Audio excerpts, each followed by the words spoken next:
ఎన్నో హామీలిచ్చి అధికారంలోకి వచ్చిన జగన్మోహన్ రెడ్డి ఇసుక మద్యం దందాలలో లక్షల కోట్లు సంపాదించారని జనసేన నేత పంచకర్ల రమేష్ బాబు ఆరోపించారు.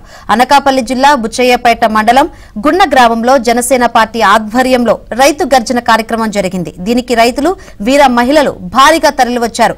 మీ నాన్న వైఎస్ను అడ్డం పెట్టుకుని లక్షల కోట్లు సంపాదించిన సీఎం జగన్ ప్రజలకు సొంత డబ్బు ఖర్చు పెట్టారని పంచకర్ల రమేష్ బాబు ప్రశ్నించారు. జనసేనాని పవన్ కళ్యాణ్ మాత్రం సినిమాల ద్వారా వచ్చిన డబ్బులు ప్రజల కోసం ఖర్చు పెడుతున్నారని గుర్తు చేశారు.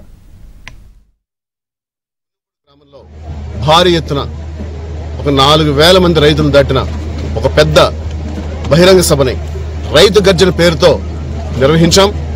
దీని ముఖ్య ఉద్దేశం చోడవరం నియోజకవర్గం పూర్తిగా వ్యవసాయ ఆధారంగా ఉన్నప్పటికీ వెనకబాటుతనానికి గురైంది.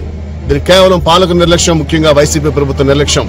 పూర్తిగా గాలి వదిలేశారు. ఇక్కడ గ్రోయిన్స్ అన్ని శిథిలమైపోయినాయి, ఇరిగేషన్ ఛానల్స్ అన్ని కప్పడిపోయినాయి, ఆ వచ్చే కొద్ది నీరు కూడా రాలేదు. ఎర్రవాయు ప్రాంతంగా ప్రసిద్ధి చెందిన బుచ్చిపేటలో ఎర్రవాయు అంటే అదేం బిరుదు కాదు. అక్కడున్న 28-30 గ్రామాల్లో ఇక్కడ నీరే లేదు, వర్షానికి ఆధారం ఎందుకు కాబట్టి దీనికి ఎర్రవాయు అన్నారు, పచ్చవాయు కాదు ఇది. ఇటువంటి ప్రదేశాల్లో రావాల్సిన నీరు కూడా రాకుండా చేస్తున్న ప్రభుత్వం, గ్రోయిన్స్ శిథిలమైపోయినా దాని డబ్బు ఇవ్వకుండా, కొత్త గ్రోయిన్స్ కట్టకుండా వృధాగా నీటిని వదిలేసిన వైనాన్ని చూసి జనసేన పార్టీ పలు దఫాల్లో రకరకాలుగా ఉద్యమాలు చేస్తూ వస్తుంది. ఎన్నో దీక్షలు, నిరాహార దీక్షలు, ధర్నాలు చేస్తున్న ఈ ప్రభుత్వంలో కించిత్ కూడా చలనం లేదు.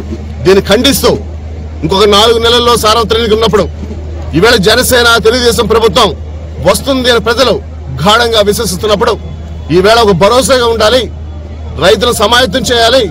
చోడవరం రైతు ఓటు జనసేన తెదాదాకు పడాలి, ఈ దుర్మార్గ వైసీపీ ప్రభుత్వాన్ని గద్దె దించాలని రైతు గర్జన పేరుతో ఈ బహిరంగ సమావేశాన్ని ఏర్పాటు జరిగింది.